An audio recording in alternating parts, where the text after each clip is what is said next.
晚间好，欢迎回到鬼影档案馆，我是鬼影，戴上你的耳机，准备迎接梦魇吧。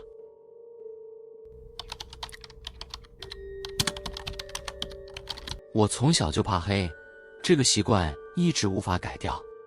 虽然30岁的我早已独居多年，夜里还是会开盏小灯睡觉。你或许会笑我胆小，可在我搬到这间公寓后，我真希望自己从来没有来过这里。这栋老公寓位在市郊的一个安静街区，外观是深灰色的瓷砖外墙，楼高10层。我住在5楼，房子是租来的，价格很便宜，便宜到不太合理。不过当时我急需搬家，又找不到合适的地点，就暂时搬进来了。第一天晚上，我还在为自己找到这么安静的地方感到庆幸。夜里只有远处偶尔经过的车声，窗外也望不见对面的住户，因为公寓旁边是一块空地，已经荒废多年了。当我准备熄灯入睡时，手机跳出一则讯息，是房东传来的，记得窗户关紧点，最近有流浪汉会乱闯大楼。我点了个好，起身再次确认窗户是否锁好，确实上了锁，也拉了窗帘，我这才安心地回到床上。凌晨2点，一声轻轻的咚把我从梦中惊醒。我以为是梦境作祟，但几秒后，咚咚咚的声音再次响起，这次我确定自己没听错。声音是从窗户传来的，像是有人用指节轻敲玻璃，不重，但节奏规律。我愣了一下，接着心跳猛然加速。5楼啊，不是说很高，但窗外没有任何平台，也没有水管或逃生梯，除非它从空中飞来，不然不可能有人在那里敲窗。我站在房间中央，犹豫着该不该靠近。窗帘是厚重的遮光布，把外头完全遮住。那敲声持续着，仿佛是故意的挑衅。谁啊？我小声说了一句，声音都在颤抖。敲声停了，我鼓起勇气，小心翼翼地走进窗户，手指拉住窗帘边缘。我吸了一口气，猛地一拉，窗外什么也没有，黑漆漆的一片，远方只有路灯孤独地亮着，雨丝斜斜地飘下来，在光中闪闪发亮。我皱眉看了一眼玻璃，发现玻璃上有些湿气，这倒合理，因为外头下雨。但当我想转身离开时，我发现玻璃上有一张脸的轮廓。不夸张，真的就是一张脸的印子，五官模糊，但轮廓清晰可见，像是有人把脸贴在窗上良久才会留下的痕迹。下意识的，我伸出手摸了摸那印子，是湿的，就像是刚刚才有人贴在那里。我倒退了好几步，跌坐在床上。我的脑子一片混乱，立刻打电话给房东。他半梦半醒地接起电话，我颤声问他这栋楼有没有监视器。他说有，但5楼面向空地那边没有装，因为从来没人会从那边进来。我要求他来一趟，房东支支吾吾地说，现在凌晨了吧，要不你明早再说，说不定只是窗外下雨滴水的声音了，你自己吓自己。我挂了电话，心中却升起更深的寒意。我决定这晚不睡了，坐在床边紧盯着窗户。外面雨越下越大，风声凄厉，窗户被吹得微微颤动，但再也没有敲击声。天快亮时，我才迷迷糊糊睡着。醒来时已是中午，外头放晴了。我走到窗边，那张脸的印子依然清楚可见。我这才发现，不止脸，玻璃下方还有2个掌印，就像有人把脸和双手贴在玻璃上偷看我。那天下午，我去报了警。警察倒也客气，但脸上明显写着你想太多。他们上楼巡了一遍，楼下草丛踩踏的痕迹没有，外墙也完全无法攀爬。唯一的可能性是那印子是我自己不小心压到留下的。你最近压力大吗？那名警察问我。我当时没回答，只是摇摇头，但心里却越来越不安。到了晚上，我特地没关灯，整个房间亮如白昼。我坐在沙发上看着影集，试图分散注意力。但当时针指向12点时，窗户再一次发出了敲击声。咚咚咚咚咚咚，节奏像是在敲一段旋律，带着一种诡异的节拍。我浑身冒汗，猛地拉开窗帘，窗外什么也没有，但那声音还在。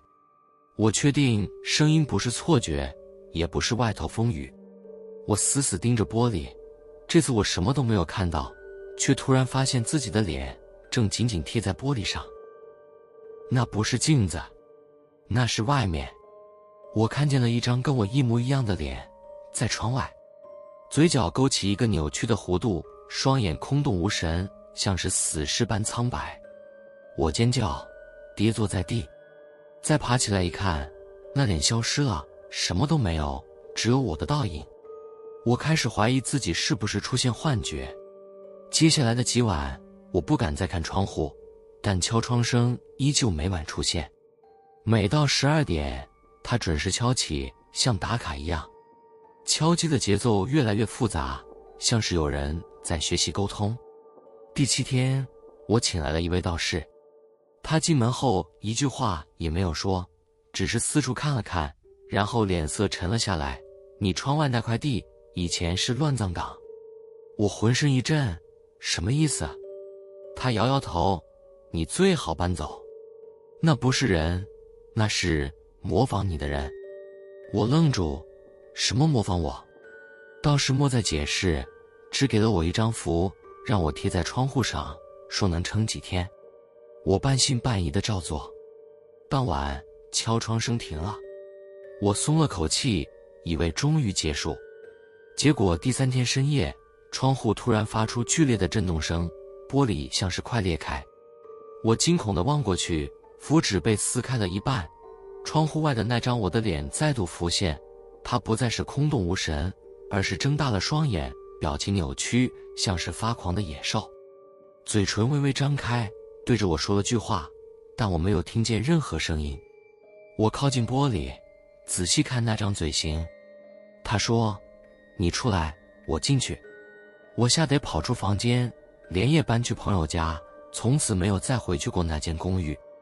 房东后来说，我退租的第2天，他去清扫房间，发现窗户玻璃从里面破裂，外墙上却沾着2个血红的掌印。他也没多问什么，只说那房子之后打算不再出租。而我直到现在，每当夜里看到窗户，仍会想起那张星号我自己的脸，星号在玻璃外微笑、敲打、等待，仿佛里面的我才是外面那个。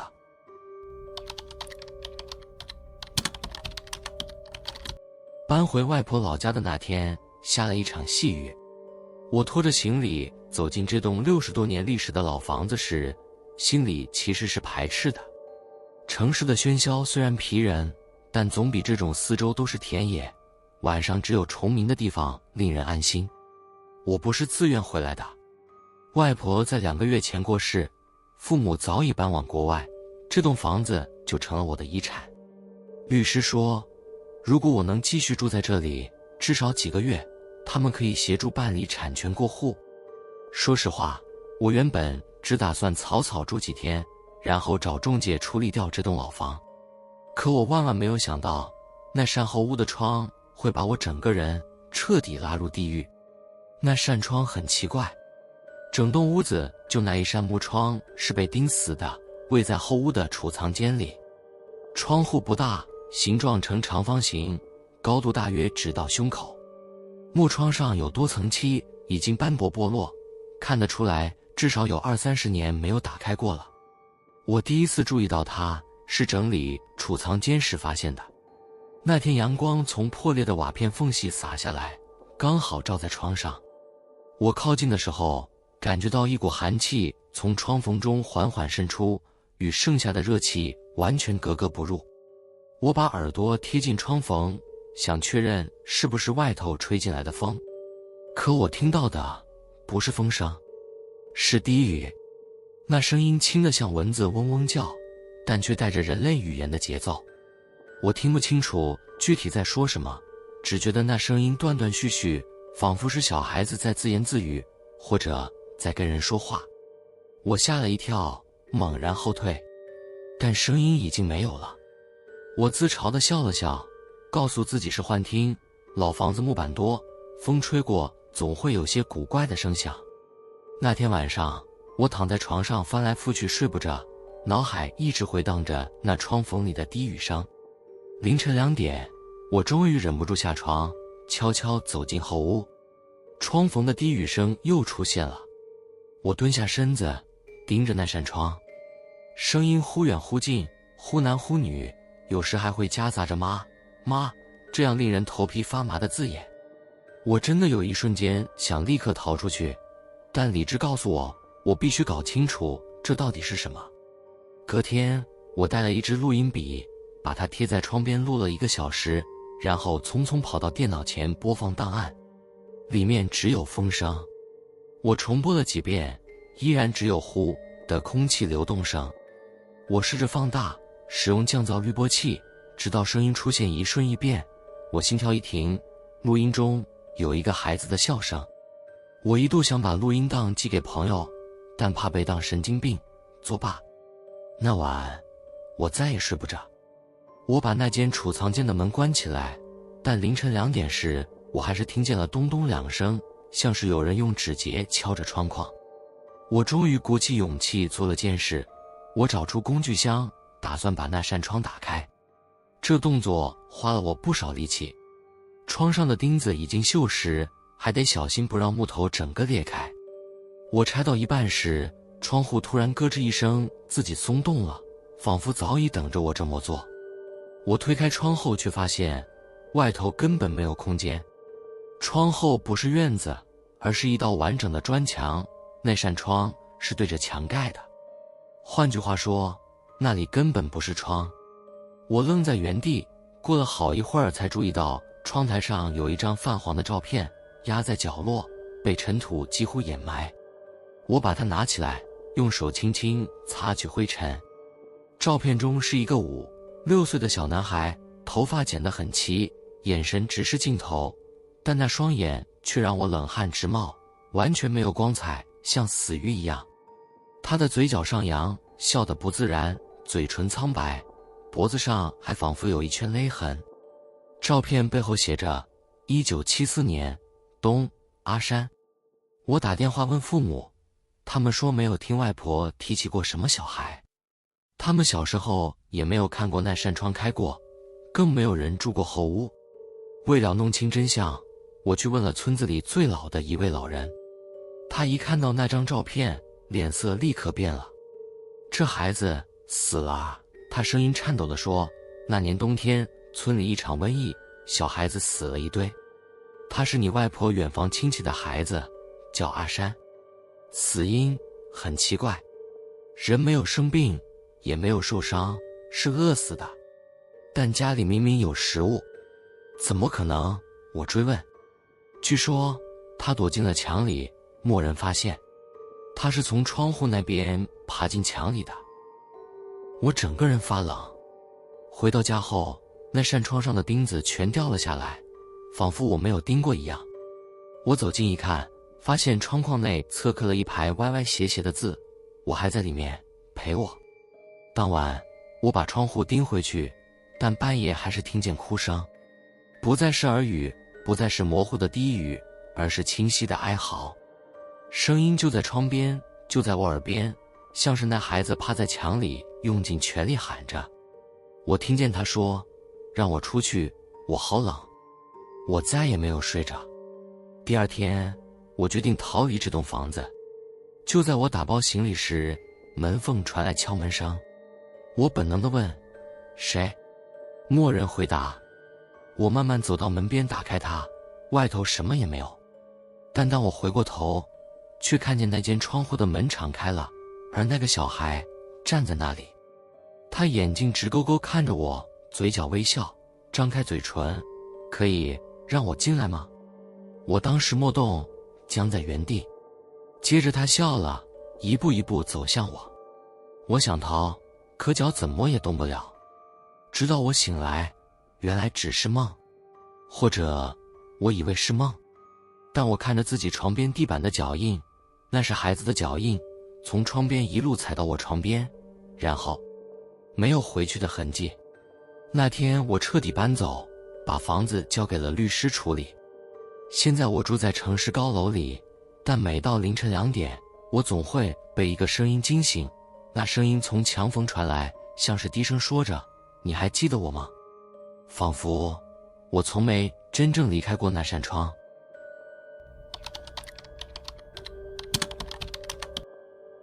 我住14楼，不是豪宅，只是市区一栋中价位的住宅大楼，楼下有超商，有咖啡厅，交通方便，安静又安全。我当时看上这间房，正是因为高楼层等于安心这个想法。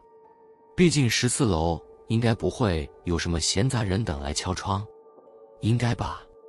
搬进来那几天，我过得非常惬意，空气流通，视野宽阔。晚上坐在沙发上就能看到远方城市的灯火。窗户很大，几乎占了整面墙，落地式的玻璃让整间客厅白天光线充足。我喜欢把窗帘拉开，让阳光照进来。第1周一切都正常，但很快的，一切开始变得不太对劲。最开始是半夜的一种莫名其妙的不安感。我会在凌晨醒来，没有噩梦，没有声音，却心跳得很快，好像有人在盯着我。我以为是工作压力造成的焦虑，毕竟最近刚换部门，加班多，责任重。但那感觉并没有因为我周末放假而消失，反而更强烈。有一天晚上，我坐在沙发上看电影，影片正播到高潮，突然咚咚咚的声音在我左侧的窗户响起。我吓得跳了起来，立刻按下暂停。窗户，我住14楼，窗户外面是垂直的墙面，没有平台，没有水管，也没有任何阳台之类的结构。那声音从哪来的？我屏住呼吸，慢慢走向窗边。声音又响了，清晰无比，像是有人用手指关节轻敲玻璃，一下一下，有节奏的。不是风，不是雨，是敲窗声。我全身发冷，想拉开窗帘看个究竟，但手指却僵住不动。我那一刻真的怕了，怕我一拉开窗帘，看到的是一张人脸，一双眼睛，或者更可怕的东西。我退回沙发，假装什么都没发生，硬着头皮把电影看完。那晚我把所有灯都打开，开着电视睡住了。凌晨3点，我再次醒来，这次没有声音，却有种强烈的直觉，窗户外面有人在看着我。第二天早上，我去管理室问是否有大楼的外墙清洁工正在作业，或者有人在14楼外施工。管理员查了一下说，清洁队上次来是2周前，而且只到10楼。14楼的外墙没有任何平台，不可能有人能上去。我笑了笑，说自己可能听错了，然后快步离开。回到家后，我开始在窗边装了监视摄影机，画质不高，但能录个画面让我安心。当晚我特地不关灯，也没拉窗帘，就坐在沙发上盯着监视器画面看，一切平静。直到凌晨3点，监视器画面闪了一下，我揉了揉眼睛，画面恢复正常，但那一瞬间，我确定自己看到窗户前出现了个人影，就只有一瞬间，就像静电干扰时产生的残影，但那个影子的头是歪住的，就像脖子被扭断。我立刻倒带回放，什么都没有看到。我开始怀疑自己是不是过度焦虑，甚至怀疑是不是我真的生病了。我开始服用褪黑激素帮助睡眠，晚上尽量不看荧幕。情况似乎稍微缓和了，直到第14天，我再也没有办法装作什么都没发生。那晚我刚洗完澡，正准备吹头发，窗户又传来敲击声。我猛地一转头，窗帘这次是半掀着的，外头夜色如墨，我隐隐看见玻璃上浮着一个掌印。我凑近一看，心脏差点停下来。那不是普通的手印，是个婴儿的掌印，手指极短，掌心极小，而且印子是从外面印上来的。14楼的外墙怎么会有婴儿的手印？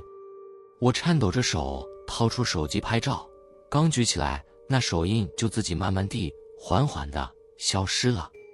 我退后一步，撞到椅子，然后跑进房间，拿出所有符咒、十字架，甚至连念珠都翻出来放在窗前。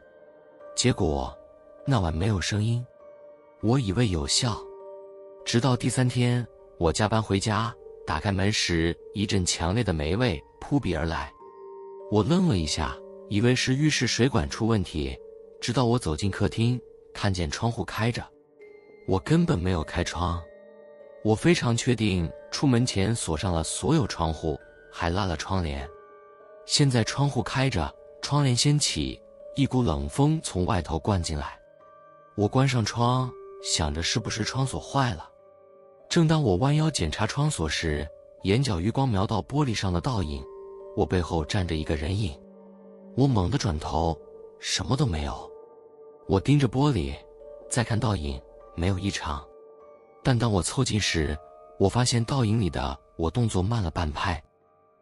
我抬手，他才抬手；我低头，他才低头；我张嘴，他张嘴，可是他张嘴时，我星号没有发出声音，星号，他却在笑。那倒影在笑。我转身再看，客厅空无一人。我再看窗户，倒影依然是我，但那双眼却不再是我的眼睛。他的眼神冰冷、死寂，像是从水底捞起来的尸体。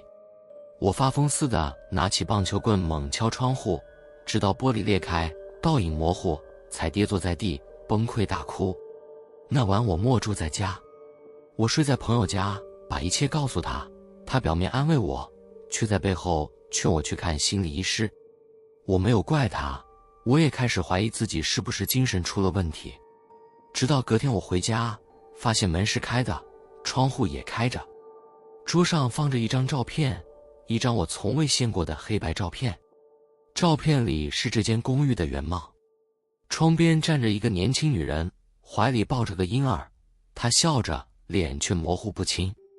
背后是14楼的窗户，清楚可见玻璃上有一个掌印。那不是我昨天看到的手印吗？我拿着照片冲去管理室，问起关于这间公寓的前任房客。管理员犹豫了一下，说之前那间住过一对母子，听说丈夫出意外过世后，女人情绪出问题，把孩子从窗户丢下去，自己也跳下来，就在14楼。他点头，就你那间。我当场呕吐出来，我不敢再住下去。搬离那天，我只带了钱包和手机，其他什么都没有拿。我离开那栋大楼时，从外头抬头望了一眼14楼，我的窗户关着，但里面有个影子站在窗边，他抱着个婴儿，低着头对我笑，仿佛在说我们还在这里。